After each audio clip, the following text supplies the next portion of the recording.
Buried alive. That's what an American citizen says life is like inside a maximum security prison in Nicaragua. Now, he was convicted of a brutal crime that stunned the country. He says he is innocent and that he has the alibis to prove it. Tonight, we want you to be the judge. CNN's Rick Sanchez reports. It was like a lynch mob. Angry Nicaraguans had been waiting for this moment. And 27-year-old Eric Volz was at the white-hot center. How he got here to this awful place is a story of whom do you believe?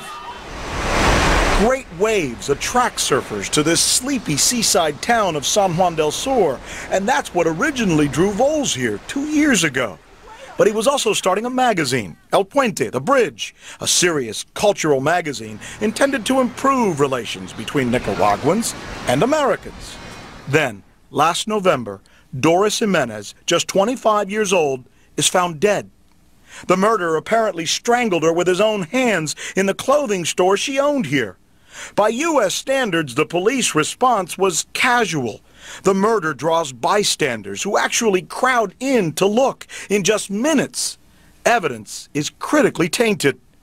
The murder of this beautiful young woman was a sensation. Police would quickly charge 4 men with the crime. One was American Eric Volz. He dated Jimenez, but they had broken up. Thousands of miles away in Tennessee, Eric's mother gets the news. I got a phone call from a man that I had no idea who it was. So I walked off to the side and he told me that Eric had been arrested for Doris's murder. For Volz's mother, it was the first step in what she considers the railroading of her son. His alibi rests entirely on this story, that he was 2 hours away from the victim at the time of the murder. And he provided testimony from witnesses who back him up.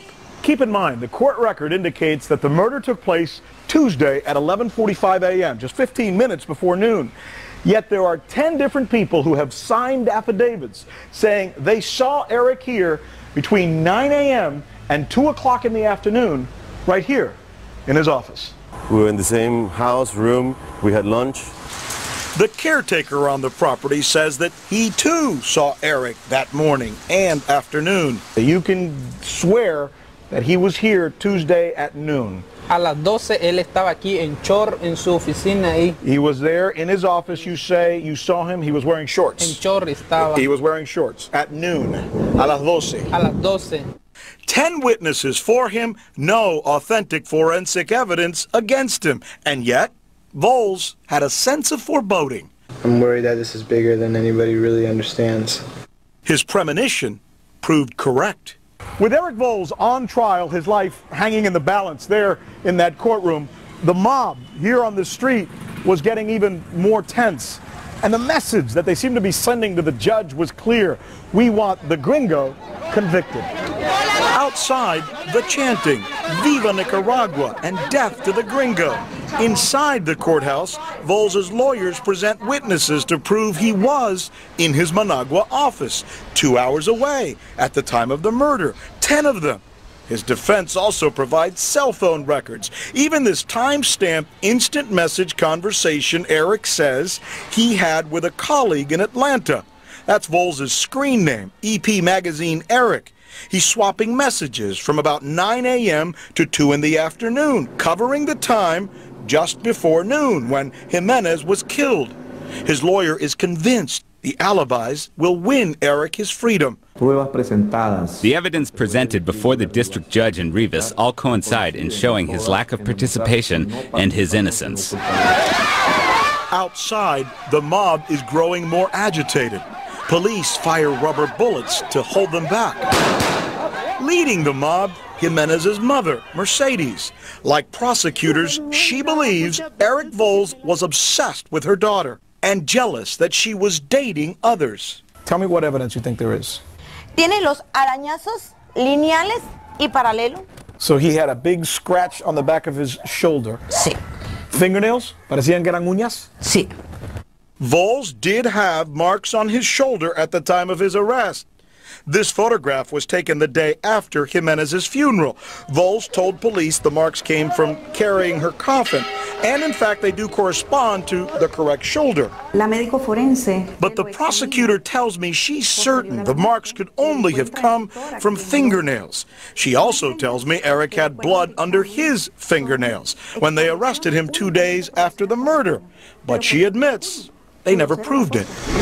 What about witnesses, I ask? Surely somebody in the busy town would have seen Eric if he was there. How is it possible that nobody saw him?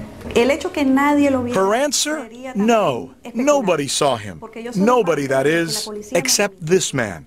He is Nelson Dangla, who testified he saw Eric just after the time police believe Doris was murdered.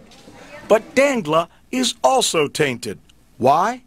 Because he was originally also arrested for Jimenez's murder, and in exchange for testifying against the American, he receives full immunity. And that is why Eric is so worried as he sits outside the courtroom waiting for the verdict. I've been sitting in this room for almost 45 minutes alone. There's a thin wall right here, and that's what the trial is. There's like 4 police outside my door with machine guns. I'm just about to walk in the courtroom. No one in Eric's family is prepared for what comes next. This is Volz's mother telling his father the outcome. It's a guilty verdict. Eric was found guilty of murdering Doris Jimenez. He was also found guilty of raping her, even though police never concluded that she'd been raped. He was sentenced to 30 years in prison. And if that seems strange after what you've heard, listen to this. Another man was also convicted of the same crime by the same prosecutor and the same judge, even though the prosecution never connected him with Eric Volz. CNN arranged to interview Volz in prison. In fact, we got a Nicaraguan court order allowing us access to him. But when we arrived, we weren't allowed to see him. We have a signed document that was given to us by the presiding judge in this case, which is supposed to give us permission to go in and interview Eric Volz, but the director of the prison is telling us that he's not going to let us in. We've been here now for the better part of 5 hours, and still they're saying the document's not good enough and that we're not going to be allowed to talk to Mr. Volz. We don't know why. Perhaps Nicaraguan authorities decided they don't want this story told worldwide. We'll never know. And until his appeal, his parents can only see him in prison. Every meal, I think of him and what he's not eating. Every ice cube, every cold glass of anything he doesn't have. The U.S. Embassy in Nicaragua is following the case. So for now, Eric Volz is in prison for 30 years. And despite a formal trial, no one seems certain justice was served. Rick Sanchez, CNN, Managua, Nicaragua. Interesting case. Up next.